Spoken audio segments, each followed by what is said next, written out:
esse mês de julho, nós vamos estar fazendo algumas aulas informais, que é uma espécie de intervalo entre os vários módulos do curso Fundamentos do Zen. E eu aproveito desses intervalos para tratar de outros assuntos, né? Assuntos que podem ser tratados numa única aula ou em só 2 ou 3 aulas, né? Coisas que podem ser vistos rapidamente, né? Então, hoje, o assunto que eu queria tratar é uma coisa que eu já havia falado uma aula anterior, mas eu acabei perdendo o arquivo daqueles acidentes de computador. Então, eu quero refazer esse tema. Em inglês, tem uma coisa chamada spiritual bypassing, que a melhor tradução que eu consegui para o português ficou atalho espiritual. Mas isso não dá exatamente a mesma imagem. Então, primeiro eu vou explicar o que é um bypass.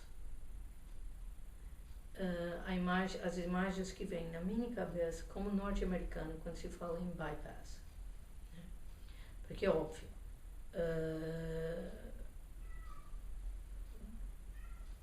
De uns anos para cá, se tem uma cirurgia de ponto de safena, que também é chamado bypass, que é um aspecto onde se vai fazendo um caminho alternativo para escapar a parte que está ruim, né?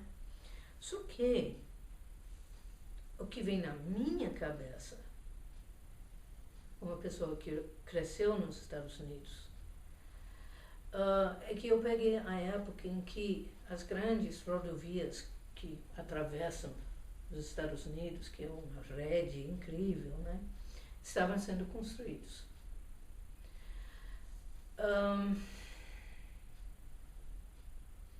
E como aqui, quando se vai construindo um desses rodovias, antes do rodovia se tinha aquelas estradinhas do interior, todo tortuosos, estreitos, que passavam por esses vilarejos e cidadezinhas, e vilarejos e cidadezinhas, né? E para quem estava com pressa, querendo chegar logo, em Rio de Janeiro, por exemplo, ele ficava tornando a paciência, né? Pelas dificuldades da estrada, e 2, porque pegava faróis, sinaleiros lá naqueles vilarejos, né? Então, não ficava, quando vão construindo os rodovias, né? Aí simplesmente tem uma saída para ir para aqueles vilarejos. Então, bypass está literalmente passando pelo lado. Pass, passar, by, ao lado de. Né? E o que acontecia com muitos desses vilarejos? A partir do momento que parou de ter tantos carros atravessando a cidadezinha. Nesse bypassing, né, os bypass do rodoviário, quando passa pelo lado desses vilarejos, né, porque só quem efetivamente quer ir para essa região que vai sair do rodoviário e ir para lá, né, rodovia. Então, muitos desses vilarejos, os cidadezinhos, entraram em declínio mesmo. Eu acho que alguns, inclusive, chegaram a virar simplesmente cidades fantasmas. Né? Acabaram. E o importante disto, quando a gente fala do spiritual bypassing. É muito importante entender o risco que está implícito em tentar atalho espiritual. Porque não é atalho, é um passar pelo lado de alguma coisa. Tá? E essa alguma coisa pode nos prejudicar bastante. Então, eu peguei uma definição do spiritual bypassing, que vamos traduzindo como atalho espiritual, que a pessoa disse: o uso do espiritual e do transpessoal para passar pelo lado de, para evitar o pessoal. Quer dizer,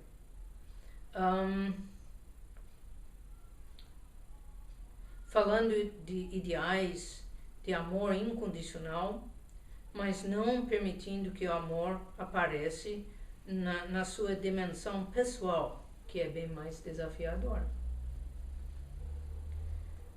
Segundo, o uso de práticas espirituais, de práticas e crenças espirituais, para evitar lidar com sentimentos dolorosos, feridos não resolvidos e necessidades de desenvolvimento. 3. Espiritualidade que aceita a luz, mas evita o calor desta luz.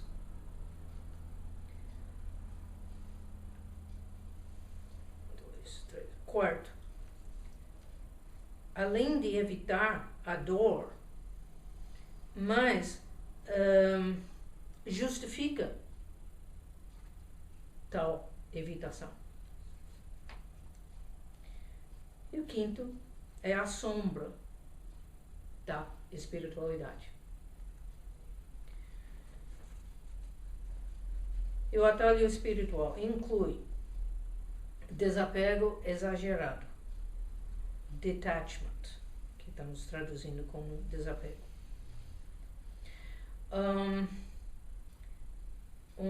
Anestesia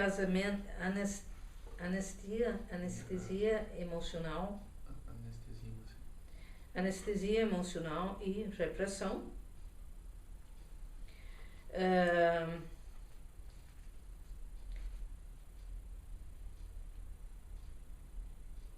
Jogos de excesso de bondade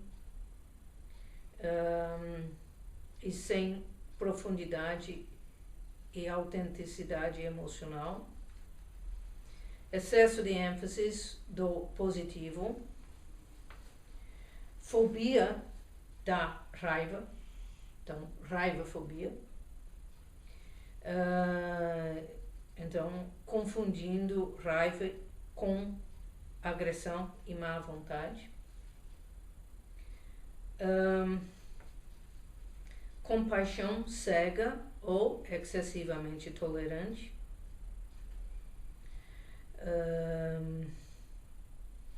Fronteiras fracos ou excessivamente porosos. Desenvolvimento desequilibrado. Por exemplo, a inteligência cognitiva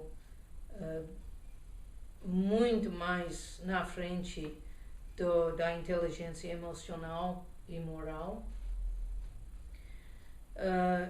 Julgamentos debilitantes sobre o seu próprio lado de sombra. Desvalorização do pessoal em relação ao espiritual. E delusões de ter chegado num nível mais alto de ser. Aí ele define espiritualidade. Ele dá 4 definições.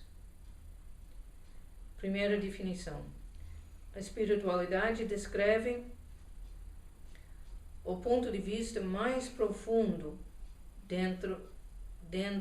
na primeira pessoa, dentro da pessoa, intrapsíquica, em relação à segunda pessoa, relacional, e em relação a terceiras pessoas, objetivos. Então, dessas três perspectivas. Então, da perspectiva de primeira pessoa, segunda pessoa e terceira pessoa. Segunda definição. Espiritualidade é uma linha de desenvolvimento que trata as questões últimas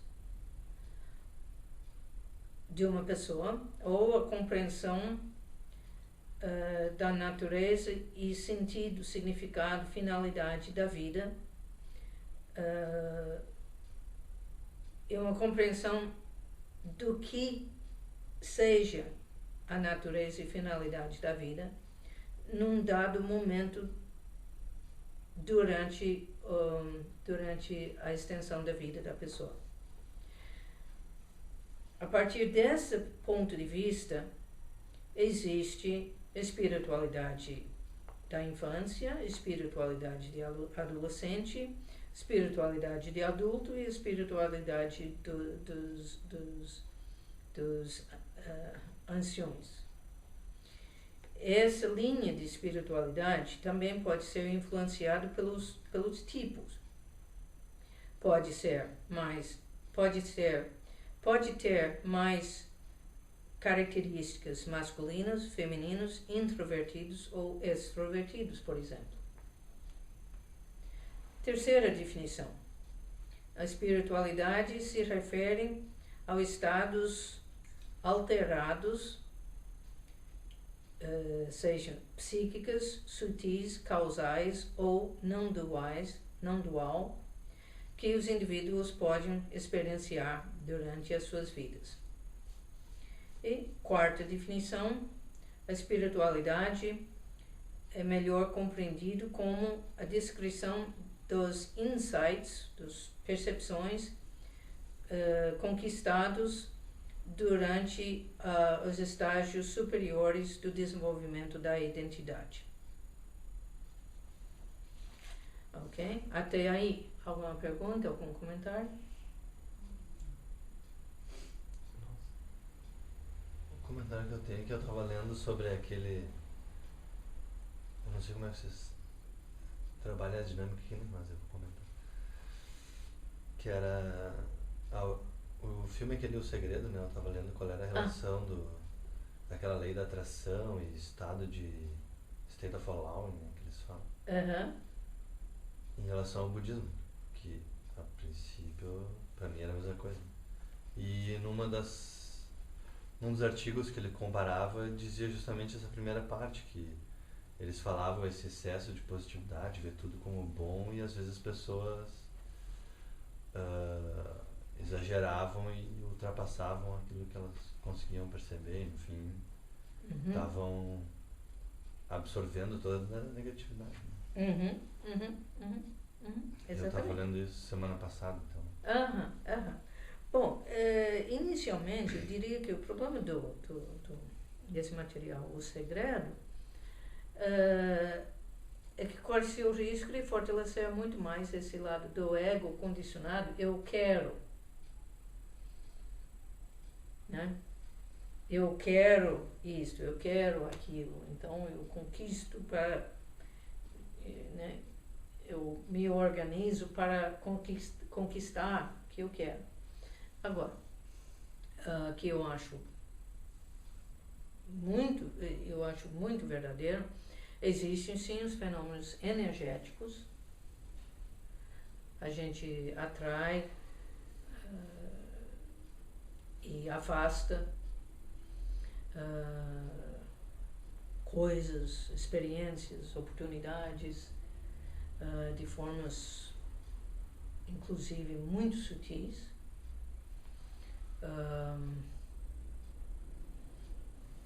Mas a maneira que o Zen iria trabalhar isso, em primeiro lugar, o Zen nem fala disso. Né? E a maneira de trabalhar com isso seria simplesmente voltando para o centro e deixando essas coisas se resolverem um tanto naturalmente. Agora, na adaptação para o Ocidente, onde as pessoas, onde as culturas são culturas baseadas nas tradições judaico-cristãs,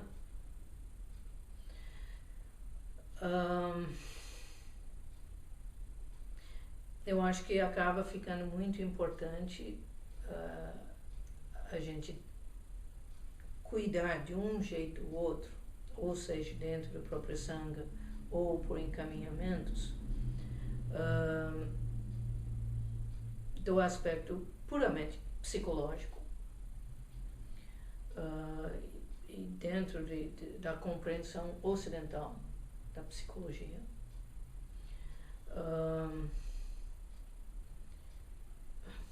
Também como parte para diminuir o spiritual bypassing. Porque tem aspectos onde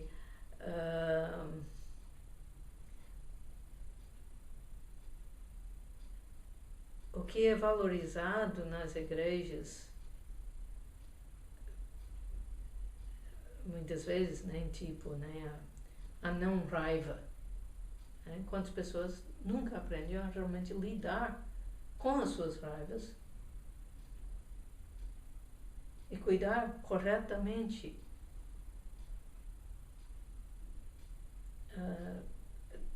das suas raivas para tomar as decisões de ações apropriadas de forma correta, né?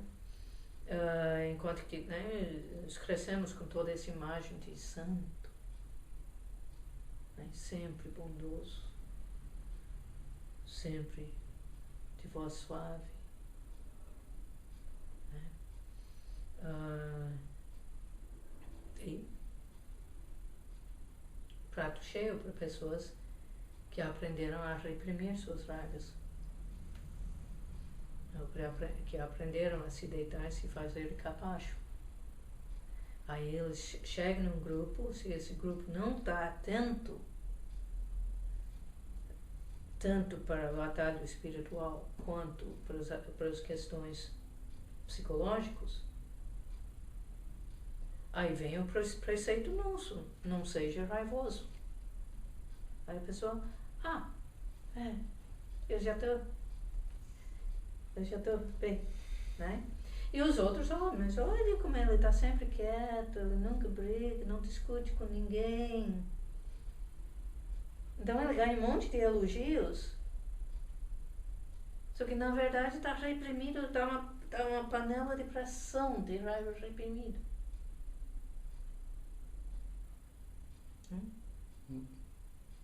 Isso é muito comum. Muito comum.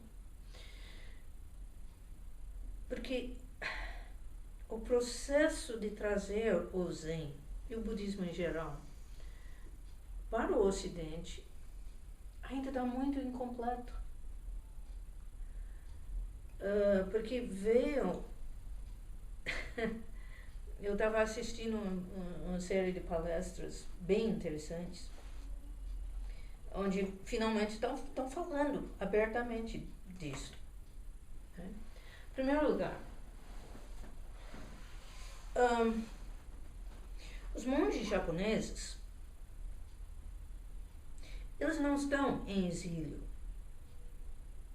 Eles não perderam o país deles.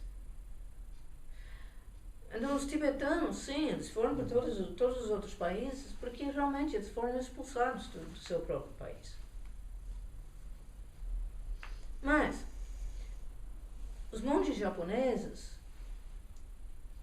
eles estão bem lá no Japão. Tá? Então, o monge qualificado, ele está com o emprego garantido. Conclusão: o monge japonês que vem para o Ocidente, ele vai ter alguma qualidade onde ele não se encaixa no Japão. Ou porque ele tem um traço de personalidade, ou porque ele pensa diferente, tem outras ideias, tá? Então, quer dizer, os monges que vieram para o Ocidente e ficaram, tanto podem ser excepcionais de bons, como também seres humanos com suas questões. Né? Num dos escândalos que deu em relação a um dos monges Rinzai, que na verdade, aparentemente, em termos de ensinamento de Dharma verbal e trabalho com koans, aparentemente ele era fantástico. Mas ele era basicamente um pervertido sexual. E a comunidade dele, todos entraram em todo esse relacionamento disfuncional, de negando o problema e, os homens são homens. Né? Outros, não, mas esse é mente iluminado, esse é sabedoria louco. Né? Então, eles foram justificando, né? Porque eles simplesmente entraram num relacionamento extremamente disfuncional quando se fala em termos de psicologia. Né? E levou anos para se conseguir realmente botar a coisa em pratos limpos. O chato é que se finalmente botou em pratos limpos quando o coitado está com 104 anos de idade, ou 105. Alguma coisa absurda assim.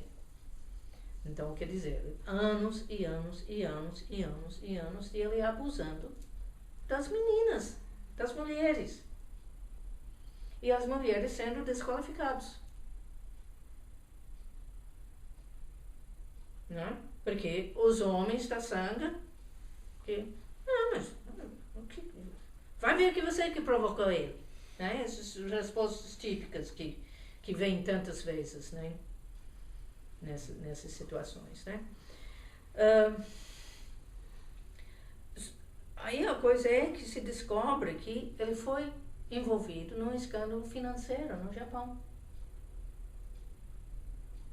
Parece que ele até passou um tempinho na cadeia. Parece que levou o processo. Então dá um pouquinho de cheiro de será que mandaram ele para os Estados Unidos para, né? Um pouco como a Igreja Católica, né? Os problemáticos vai mandando para outra cidade. Não sei. Aí eu estou só relatando as informações que vêm nas discussões, nos grupos na internet. Né? Porque está se olhando muito por que vem acontecendo nos Estados Unidos tantos escândalos. Será que só problema de um ou outro ruim? Ou será que é um problema sistêmico, um problema no modelo como está atualmente? Né? E realmente estão chegando a ideia que, não, olhe bem, chega um professor, ele pode ser o melhor professor no mundo, mas ele chega na época dos hippies, da cultura das drogas, da cultura do sexo livre. E um professor só consegue ensinar para um aluno aquilo que o aluno aceita aprender. E mesmo assim não impede que depois o aluno vai sair dando uma outra versão daqueles ensinamentos. Então eles estão levantando as análises, né, sobre Sim, houve excesso de idealização, então é um mestre iluminado, então bota num pedestal como um deus, e atitudes que, o japonês tem um lado muito mais pragmático, quase cínico, né? Parte por causa da questão cultural de você pertence ao grupo ou não. E quem não é do grupo tem que se provar antes de ser reconhecido. Então, especialmente com os monges masculinos, já são considerados vagabundos enquanto que não se comprovam diferente. Para os japoneses, as monjas, de linha geral, continuam respeitados, né? Como mantendo o nível da prática ascética e tudo mais.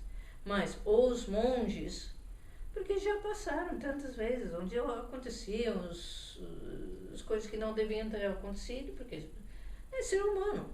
O monge é ser humano. Primeiro, ele é ser humano, produto da sua própria cultura. Depois ele vira monge, e como monge, talvez ele se ilumina e transforma algumas das coisas, mas talvez ele não chegue a transformar tudo, né? Mas, quer dizer, a cultura japonesa, a cultura tibetana, eles são muito mais pragmáticos, enquanto que eu não sei se para o ocidental está tanto nas nossas necessidades de um papai, né, figura de pai, né, que vem também da tradição judaica cristã, né? Então que nós queremos poder idealizar também os nossos monges. Eu levo isto, e isso vira problema para mim. Eu não quero ser colocado em pedestal. Para nós, no Zen, nós não temos a prática de guru, como tem no tibetano, e a nossa meta, bom, vocês vão ver no Saikawa Roshi, quem não souber que ele é um grande Roshi, vai achar que ele é qualquer um lá no templo.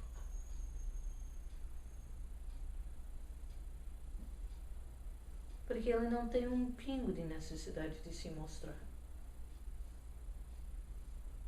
Então,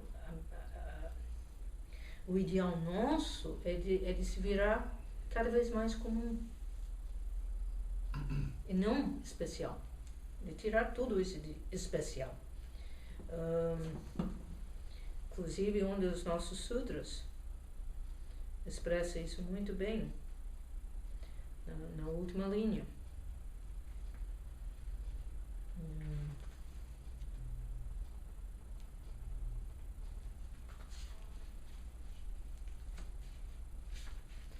Esse é no Samadhi do Espelho Precioso, Hokkyo Zanmai.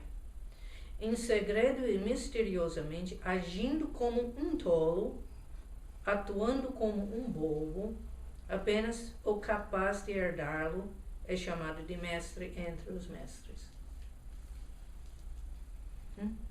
Então, de se libertar tanto das necessidades de se mostrar, de ser importante, de ser diferente, que pode até ser taxado de bobo, de tolo, né?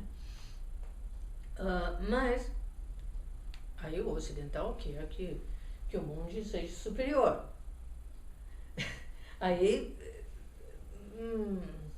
a coisa complica, né? E fica complicado, porque se o monge, mesmo sutilmente, aceita entrar no papel superior, já está estragando o monge. Mas, ao mesmo tempo,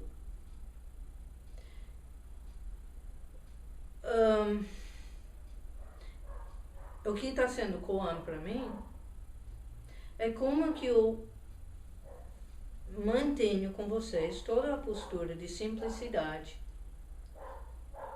de pessoa comum, como qualquer outro, sem que vocês não façam confusão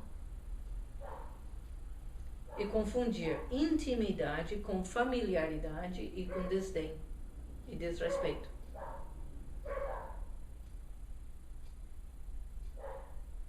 Porque sou igual e não sou igual. É muito sutil.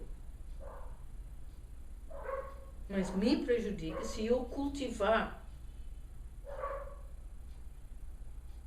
a minha diferença. Se eu cultivo isso, se eu foco isso. Mas corre o risco de prejudicar vocês se eu foco demais ou somos todos iguais. Então é complicado. Então, dá para compreender ter dado tanta confusão nos Estados Unidos. Mas, então, até hoje está se analisando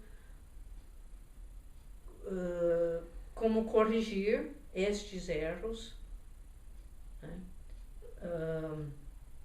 Não somente para fazer com que as sangas sejam sangas saudáveis, mas também justamente para estruturar como se vai treinar. O que se vai fazer de diferente no treinamento dos monges ocidentais, que não precisa fazer no Japão, por exemplo, ou no Tibete, porque já está na cultura. Né?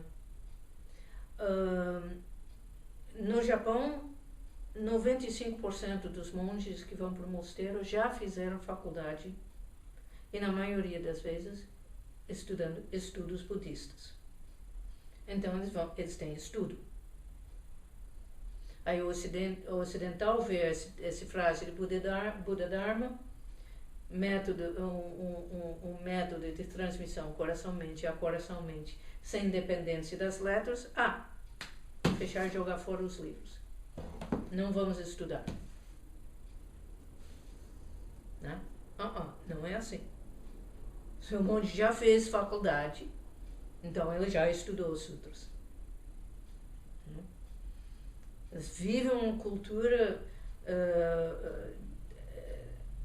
onde a própria cultura, os valores culturais japoneses, está muito influenciado pelos valores budistas. Dificilmente o Dalai Lama ficou espantado quando ele entendeu o problema de falta de autoestima do ocidental. Como o ocidental aprende a se considerar um lixo. Porque para o país budista isso é inimaginável.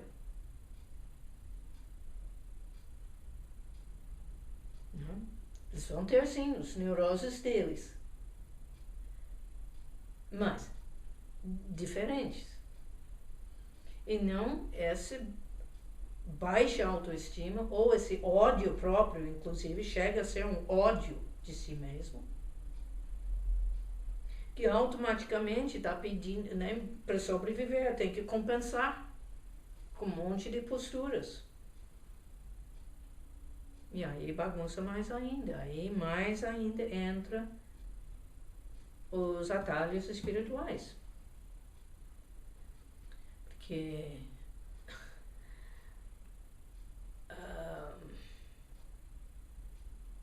não é gostoso ter que entrar em contato e olhar para esses aspectos de autorrejeição, de ódio de si mesmo. Mas está lá em quase todo o ocidental. Mais, menos, mas algum pedaço está lá em quase todos os ocidentais. Por quê? Por causa da história do pecado original.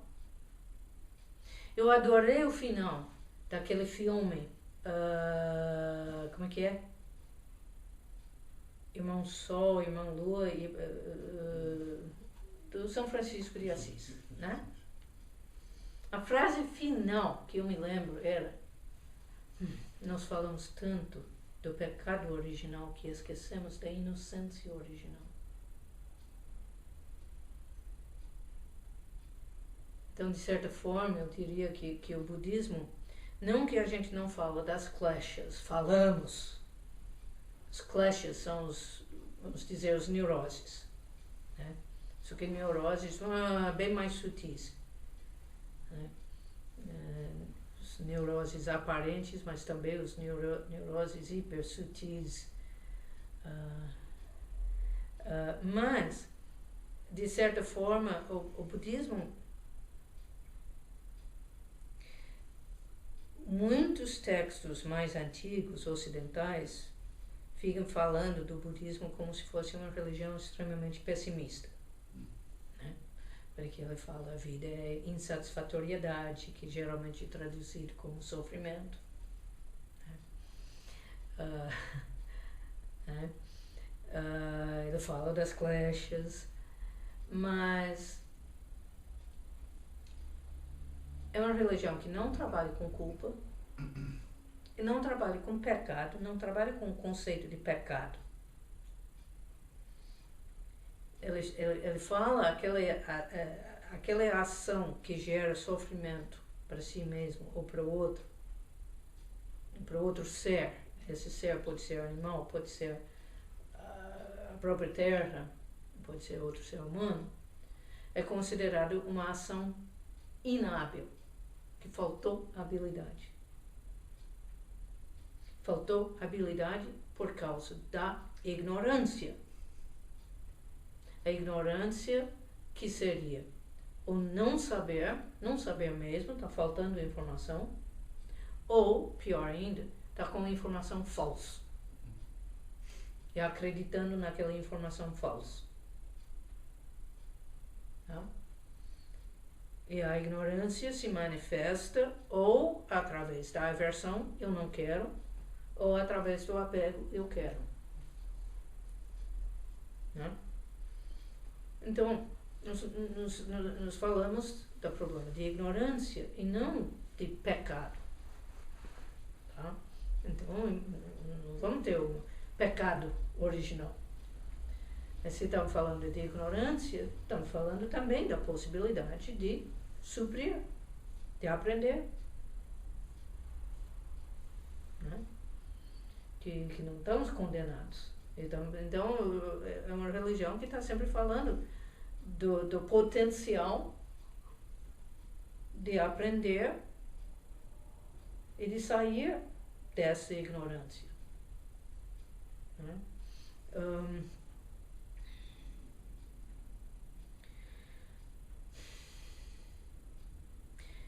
Mas um livro que me foi muito importante, né, que também ainda não tem tradução para o português, o título é Buddhist Practice on Western Ground, prática budista nas terras ocidentais, né, e reconciliamento dos ideais ocidentais e a psicologia ocidental. Eu falei orientais? Não, ocidentais. Bom, então vamos refazer essa frase. Não, falou certo. De repente me deu uma dúvida se eu falei certo ou não. Reconciliar os ideais orientais tá, com a psicologia ocidental. Ok? Tá. Então ele fala justamente, né, os títulos de capítulos, por exemplo, né? Luz e sombra, os ideais orientais, as alegrias e perigos da individualidade, espelhos e reflexos, a espiritualidade, local e expresso. Então, local seria um trem local que para em todas as estações. E o trem expresso, né, vai direto, ele passa a maioria das estações, né? Nós temos acho que T7 ou T1? Tem um aqui. Tem um normal que para em todo e tem um D que direto, para bem menos, né? Então é isso que está dizendo quando fala espiritualidade local ou expresso. Acho que ele já está entrando nisso, né? Próximo capítulo, né? Psicoterapia no contexto de uma prática contínua budista, né? Bom, aqui é uma brincadeira com palavras. Ego no muro. O que é ego, afinal? Raiva. Abandone-a ou a expressa. Um caminho do meio sobre a raiva. Amor incorporado. Apego oriental e ocidental. Abordagens tradicionais ao desapego, tornando o desapego real. Presença e ausência na vida e na prática. Prática, performance, atuação e descobrindo as nossas próprias vidas, as nossas próprias vozes, né? Então, só pelos títulos dos capítulos dá para ter um pouquinho de ideia sobre o que ele está tratando aqui, né? Mas, por exemplo, aqui, bonitinho. Existem 4 más interpretações comuns ao chamado de abandonar o ego. 1. Desistir de assertividade. Os psicólogos no Ocidente fariam a distinção entre orgulho falso e autoassertividade saudável.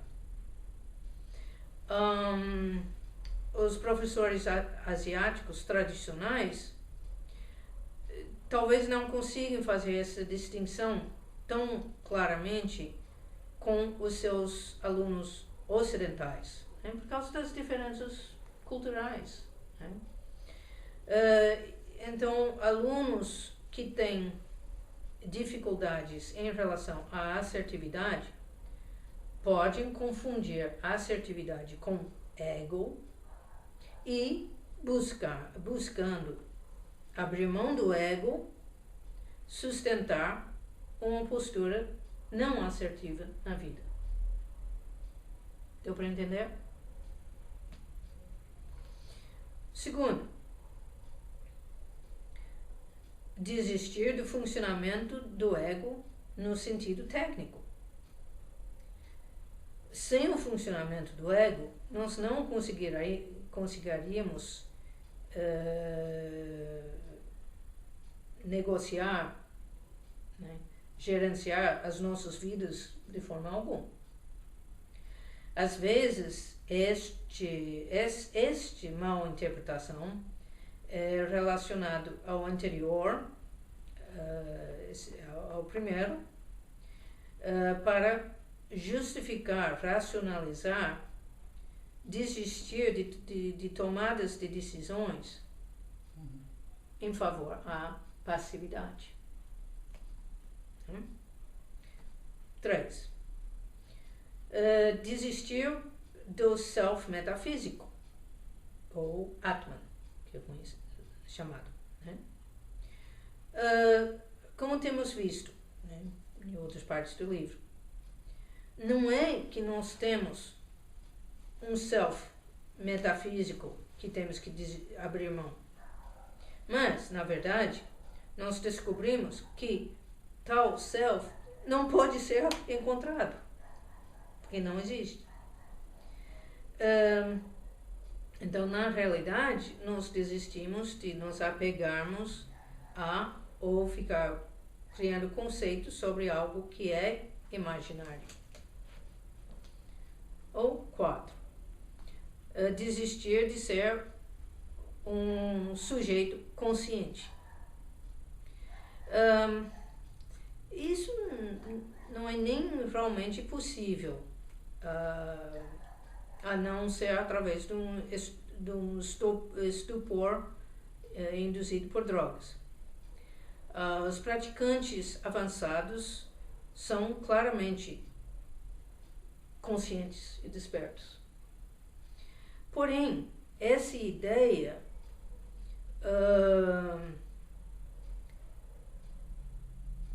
junto com os primeiros 2 más interpretações, que eram desistir da autoassertividade, desistir do funcionamento do ego, pode ser assimilados como de justificar withdrawal, alienação,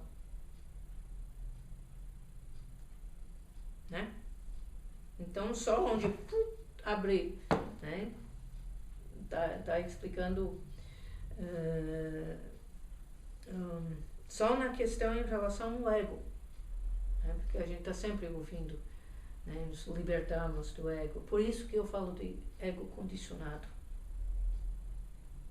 porque eu estou querendo distinguir do que é que estamos querendo nos libertar, porque não é do ego próprio funcional. Né? O ego funcional, sim, nós queremos colocar no lugar certo, no papel certo, mas não queremos nos libertar dele. Nós precisamos muito dele, né? Às vezes rola lá na internet a imagem falando que atribuindo a Suzuki Roshi, um aluno perguntou o quanto do ego precisamos abandonar, né? E ele responde: precisa manter o suficiente para não se confundir com os ônibus. Né? Então, o ego funcional precisamos manter. Nós caímos em muitas dificuldades, às vezes, justamente porque as traduções são falhas e difíceis. Porque mesmo que o dicionário possa dizer que X numa língua corresponde a na outra língua,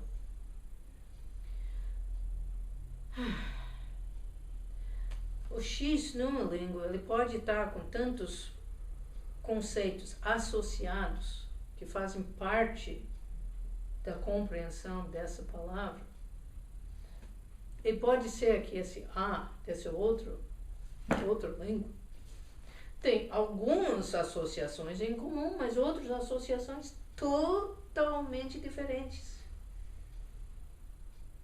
que no fim das contas dão um sentido, um valor, né, totalmente diferente a esse A, que supostamente pelo dicionário é a melhor tradução possível do X. Né? Então, com esses termos, né, ego e sofrimento, dukkha, né, que popularizou como sendo sofrimento, né? E o professor Monteiro vem claramente, não, é melhor traduzir como insatisfatoriedade. Mas essa palavra não existe. Bom, paciência, vamos inventar. Está gramaticalmente correto, Então, né? E quando eu falo insatisfatoriedade, você já cria uma imagem. Né?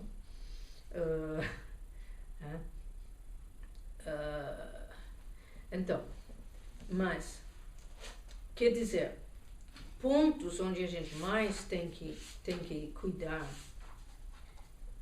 onde é mais comum dar os más interpretações para o pessoal que vem para o budismo.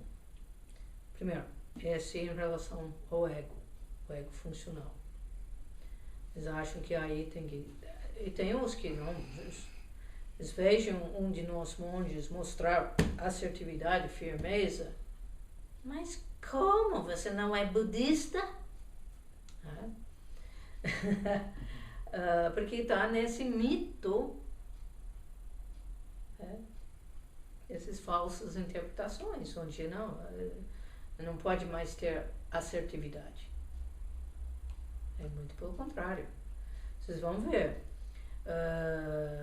mestres como Sakao Roshi, por exemplo, né?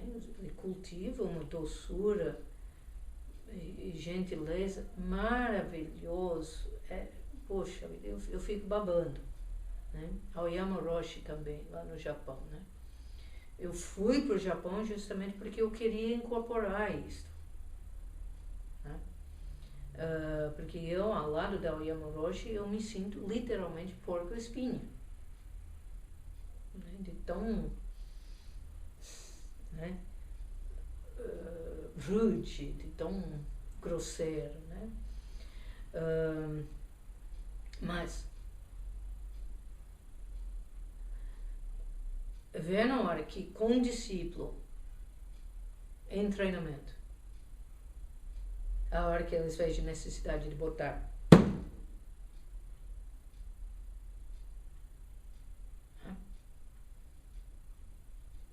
aí eles vêm firme e não é com cafuné não. Sakao Roshi já expulsou pessoas do Bushinji que precisavam.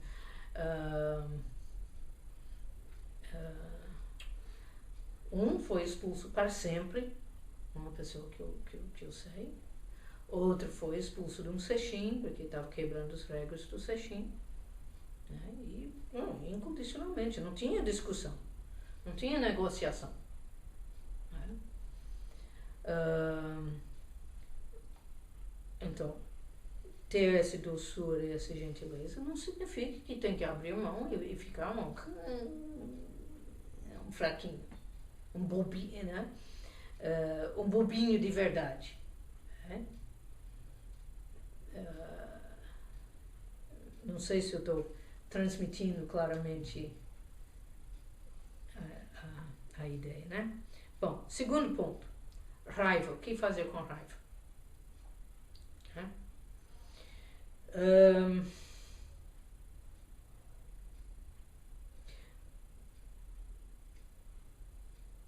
De um lado se tem os ensinamentos sobre não ser raivoso, mas olha a tradução, o que estão falando. Estão falando não ser raivoso. Não está dizendo nunca sinta raiva. Não ser raivoso. Não cultiva a raiva.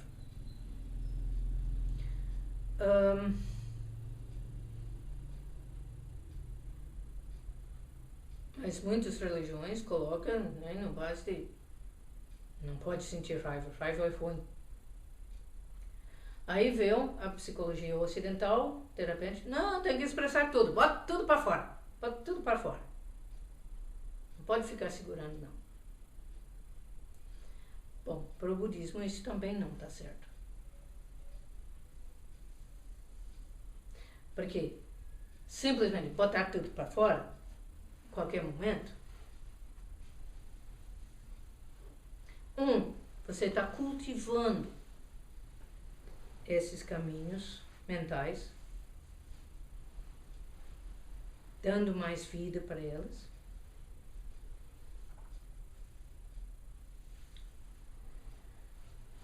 E frequentemente machucando os outros. Porque não está num momento de consideração pelo outro. Está focando a sua própria raiva. Pô, tô com raiva, você vai viver... Né? Vai vomitando em cima do outro. Né? Então, por isso que vem o próximo capítulo, o caminho do meio sobre a raiva. A raiva tem uma função importante para nos alertar que alguma coisa não está certo. O ideal é a gente cultivar tamanho sensibilidade interna conosco mesmo para perceber bem no comecinho quando está só um desconforto.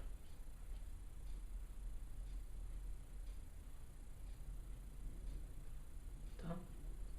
Quando está só um desconforto. Que não começou a tomar as colorações de irritação.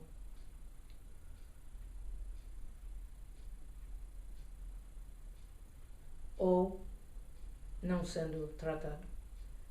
Vai crescendo para raiva, que não sendo tratado vai crescendo para ira. Entendeu? Porque a raiva é aversão. Né? Então, se a gente consiga começar a aprender a perceber a aversão lá no comecinho, a gente tem equilíbrio para o que eu faço a respeito. Enquanto que quando a gente já chegou na ira, a gente está estourando e fazendo 1000 bobagens.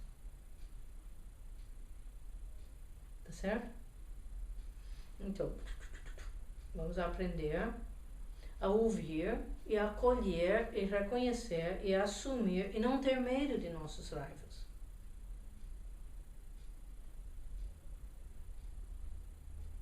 Tá? Então não vamos nem cultivar e nem reprimir, mas também não vamos viajar neles. Mas o que está me dizendo? Tá, eu volto para o eixo, volto para o centro, volto para a respiração. Agora, o que eu faço a respeito da situação que está me causando esse sentimento? Tá certo? Só que vem a pessoa toda condicionada, super passividade, né? Jogo de bonzinho dos melhores, não discute nada, não briga com ninguém. E quantas vezes, especialmente lá nos Estados Unidos, de repente você fica sabendo que foi comprando armas e de repente foi numa escola e matou 20 crianças.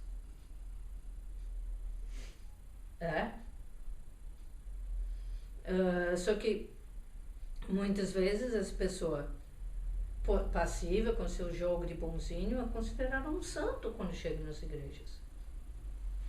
Quando a máscara é muito boa, a persona, o jogo de bonzinho, dá para enganar muita gente. Aí a pessoa chega num grupo de prática, mas que santo, mas que temperamento maravilhoso. E a pessoa fica pacífica. Então ela recebe muito apoio para continuar daquele jeito. A não ser que o professor está entendendo já. Vamos olhar por trás. Vamos ver se é real ou não. Né? Eu já cheguei a quebrar a cara com um jogo de bonzinho muito bem feito. Né? Foi conseguindo me enganar direitinho. Durante um bom tempo.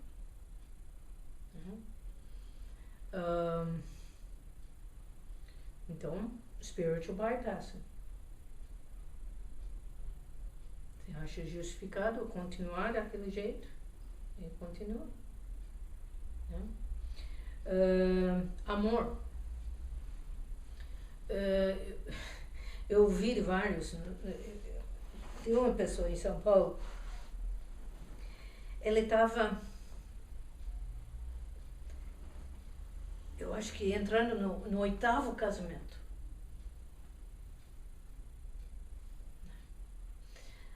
Aí eles falam, desapego, impermanência.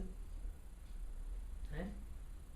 Nunca é incapacidade de se relacionar corretamente com os outros.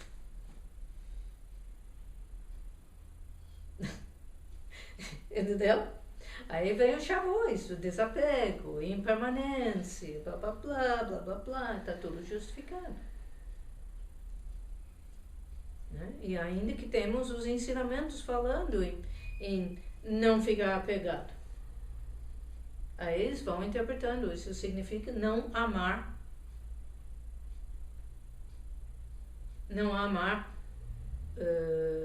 seu namorado, sua esposa. Não está dizendo não amar. Está dizendo não amar de forma possessiva. Vai descobrir o que é o verdadeiro amor. Um amor que está dando total liberdade para o outro, que quer, acima de tudo, o bem-estar do outro. Plena de compaixão. E nada de possessivo, e nada de ciúmes. Se está com ciúmes é porque está possessivo. E o amor possessivo, sim, isso é apego. Está grudado, grude. Né? Então, se interpreta os ensinamentos de desapego como indiferença, está muito errado. Se interpreta os ensinamentos de impermanência como não valorizar seus objetos e ficar perdendo celulares, ficar batendo carro. Né? Eu tenho alunos que inicialmente, de 2 em 2 meses, estavam perdendo um celular. Ou sendo roubado, ou porque, perdeu no ônibus, não sei o quê. Ou caiu e quebrou. Até que eu tive que dar aquela chamada de atenção. Aí não, começa a valorizar. Valorizar não é necessariamente ser apegado. Valorizar é cuidar, respeitar e usar bem. Então, às vezes são detalhes na interpretação que fazem toda a diferença. Tá? Então aí ele fala assim do amor incorporado. Né? Então que justamente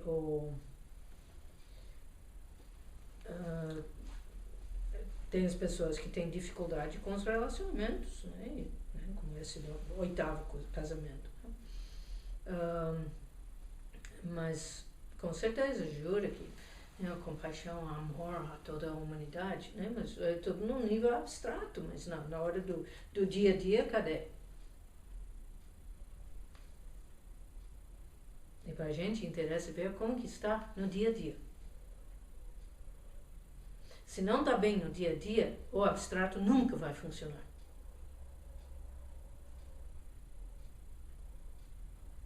E esse amor também envolve amor próprio.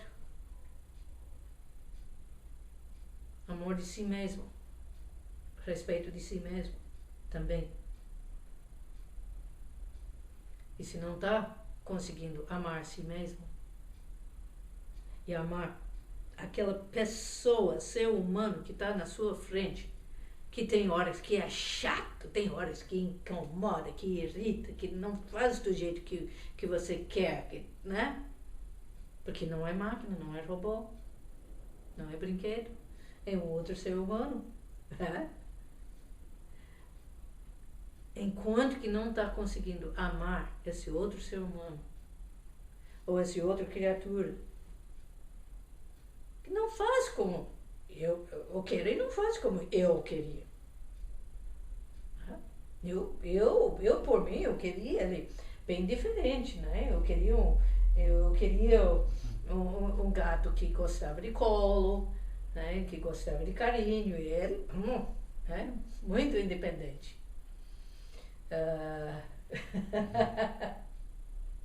Eu queria sim que ele fosse mais corajoso, que ele soubesse brigar e defender o seu território, mas ela não teve a oportunidade. Aí eu vou resolver aqui, desapego, ou eu vou continuar amando ele mesmo assim.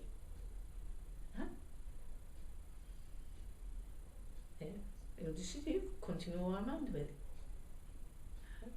Ele que vai ficar com a casa e não a outra gata. Né?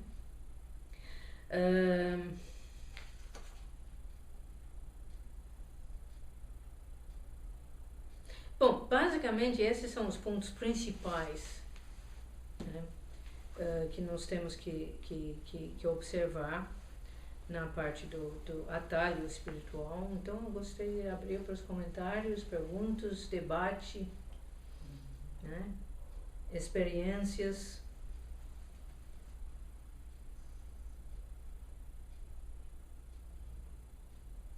Acho que aí já temos bastante coisa para refletir. Eu gostei dessa risada.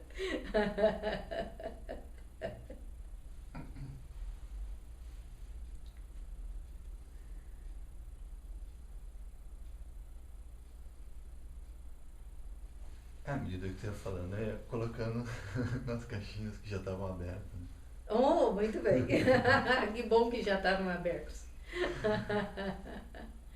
Eu estava começando a olhar. Eu estava preenchendo as experiências e botando ali os nomes. Né? Porque também ele acertou com o psicólogo, com quem está dando afinidade excelente. Então, já está há 3 anos, mas está super bem. Então eu acredito que isso mesmo. Sim, hoje mesmo é nas quintas-feiras, né, minha psicóloga. Então, muitas coisas que a gente falou, não, nem o contrário, na verdade. Algumas coisas que tu falou, a gente focou bastante hoje, né? Porque tu falou muita coisa e a gente fala pouco, né? Assim, geralmente o assunto... Sim. Mas era nessa questão do controle, né? Que está ligado ao apego, né? Então, se a pessoa não está naquela maneira como tu quer, gera um monte de coisa. Gera raiva, gera falta de amor, gera tudo isso, né?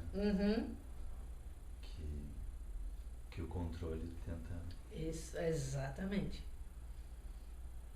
Exatamente.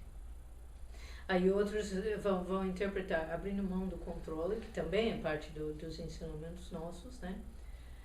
Parece que significa que vai ficar simplesmente à deriva, passivo, né? Tem um termo em português, não está me vindo ideia, o termo, mas simplesmente, Maria vai com os outros, né? Sim. Qualquer coisa tá bom, né? Porque sim, o budismo está sempre falando de não discriminação. Esse outro, esse é ótimo, né? Não discriminação. Né? Então, tem os que pegam os ensinamentos de não discriminação para resolver simplesmente ficar sem qualquer posição, sem qualquer ideia, sem qualquer iniciativa. Também não é aí. Né? Querer controlar o outro, isso não tá nem na psicologia ocidental e nem no budismo, né? Né? Como estar com a pessoa, dando total liberdade para a pessoa, a aceitação da pessoa do jeito que é, neste momento, sem estar cultivando expectativas que ela tem que ser diferente.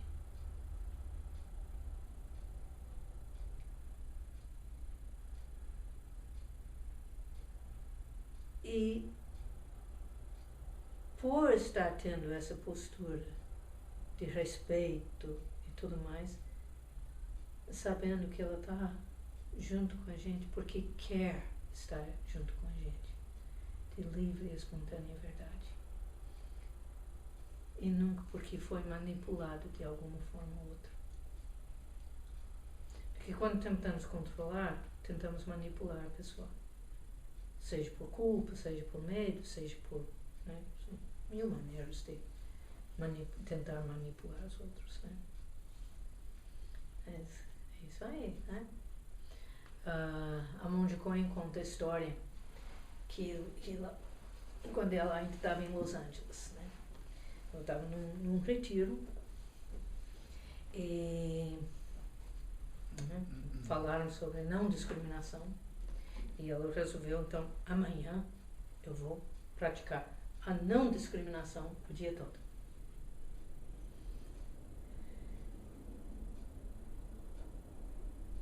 Bom, então, durante o zazen matinal, tudo bem. Durante o cerimonial, tudo bem, né? Aí chegou no café da manhã. E chegou uma bandeja com 6 tipos de pães diferentes. Tem que escolher um. Tem que escolher um tipo. Escolher um e deixar os outros tipos é discriminação.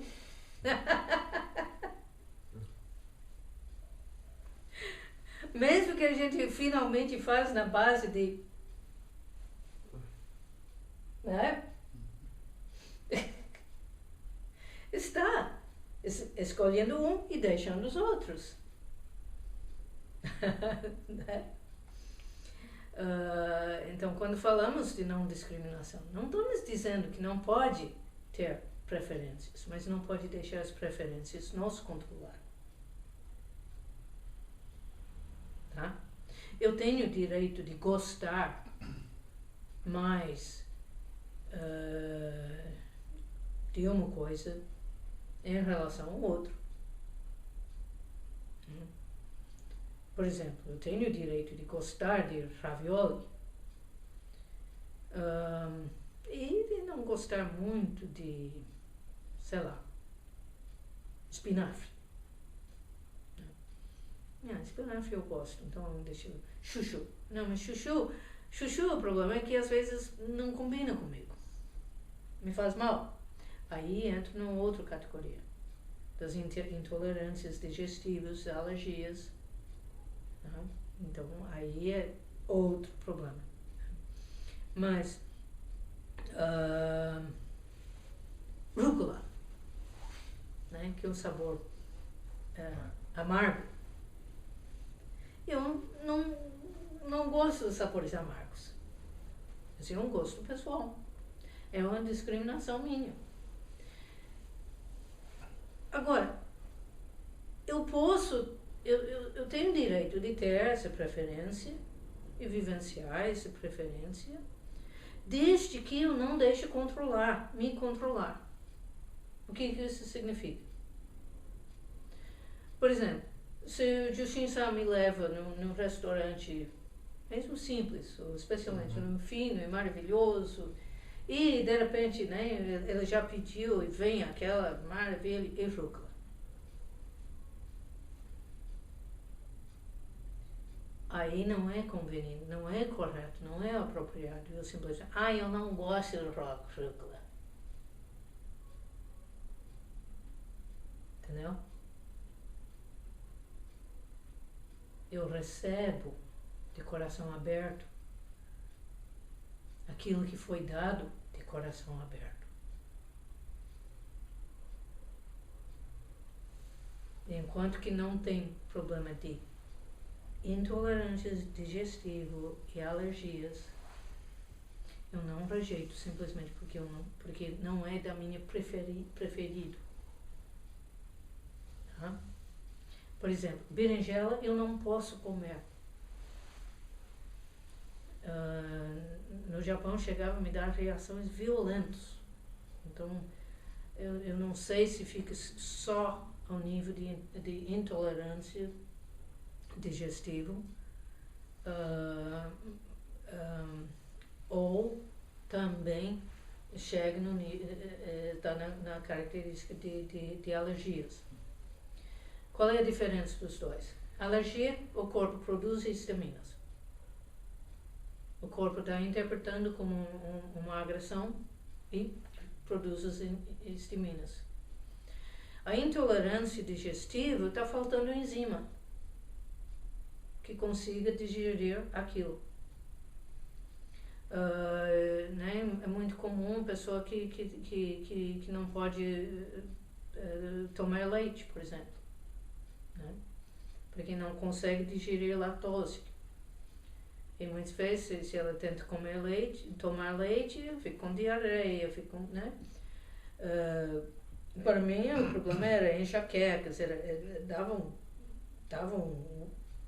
produzia gás no estômago, começava a rotar e logo em seguida começava a enxaqueca e acabava o dia. Eu não fazia mais nada aquele dia, exceto vomitar e passar mal e doer. Putz, né? Eu espero nunca mais ter aquelas dores de cabeça. Então, nessas horas, sim. Se, não sabendo, ele havia encomendado um prato muito especial de berinjela, né? Consequentemente, por exemplo, no grupo de diálogo interreligioso, estamos começando a fazer os nossos almoços. Nós temos um almoço de trabalho todo mês, onde encontramos e falamos dos assuntos que estão em pauta, né?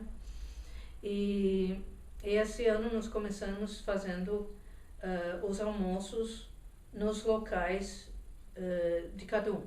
Então já fomos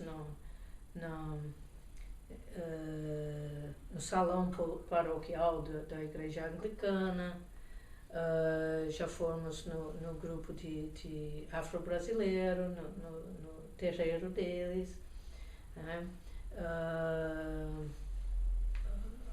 Agosto vamos na casa paroquial de uma das igrejas católicas, né? E assim que eu consegui combinar com as pessoas para cozinhar, porque é segundas-feiras, né? Nós vamos marcar aqui, né? Então, aí, o que eu faço? Eu já mandei a lista. Eu tenho que tomar cuidado com esses pratos. Porque o primeiro foi justamente do grupo afro-brasileiro. Eu falei, começa com alguns desses pratos, alguns desses. Então eu me desculpe, mas tem coisa que me faz mal mesmo. E eles não, mas claro, avisa.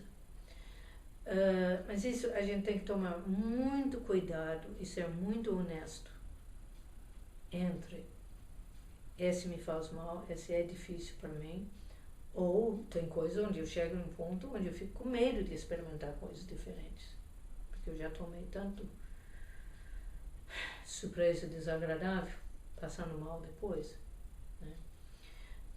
Ou o simples, eu não gosto de sabor amargo, mas o sabor amargo não me faz mal. Então não tenho desculpa. Tá bem claro esse detalhe? No dia a dia eu não tenho obrigação também de correr atrás do sabor amargo. No treinamento podia acontecer. E acontece. O professor descobre alguma coisa que o aluno não gosta e taca em cima. Porque está trabalhando o ensinamento da não discriminação. Né? Mas eu já passei dessa fase. Então eu tenho direito aqui na minha casa, não. Eu não fico com rúcula. Mas eu vou fora, né? Às vezes, né? Às vezes pode ser uma folha só, né? Simbólico. Mas, né? De não discriminar. Né?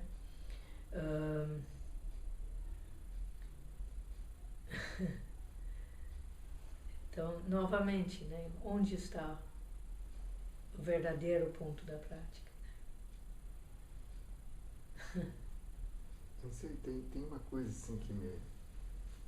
eu gostaria até de comentar que essa conotação assim de espiritual, bypassing, né? Porque esse mecanismo do bypassing a gente faz toda hora, né? Não necessariamente assim em situações de humor, né? Mas, quando fala espiritual parece que é só uma coisa que é como se fosse um monge que está dando, né, um ensinamento que ele mesmo não vive aquilo, né? Então, mas a gente faz isso a toda hora, né? Uhum. Não, no sentido espiritual, a gente faz e tal, apontando pro defeito dos outros e não está enxergando o seu próprio defeito. Né? Então essa conotação espiritual é que eu fico assim, parece que tem alguma coisa aqui. Não, o que eles estão falando é quando se começa a tomar ensinamentos de espiritualidade como justificativos de continuar com essas atitudes e comportamentos. Tá? Certo. Porque é justamente pegar a impermanência para justificar e achar que não precisa fazer nenhum trabalho interno, certo, com o fato de que de 3 em 3 meses está perdendo um celular. Né? Dizer que é desapego. Mas é isso. Eu estou tentando só simplificar a coisa assim. Mas de alguma maneira a gente faz isso em várias situações, não necessariamente nessas questões de aprendizado. Isso. Mas o importante é para o grupo de prática de não cultivar um ambiente